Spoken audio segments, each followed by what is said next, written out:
Did you know holding in a sneeze can be dangerous?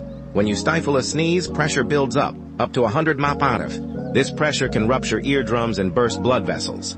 There's even a real case of a man tearing his throat. So what's the best option? Next time you feel a sneeze coming, just let it fly. It's safer than holding back nature's cannon blast. Nature has its ways, and sneezing is one of them. Embrace your body's signals. Sneezing helps clear your airways. It's a natural reflex we all experience.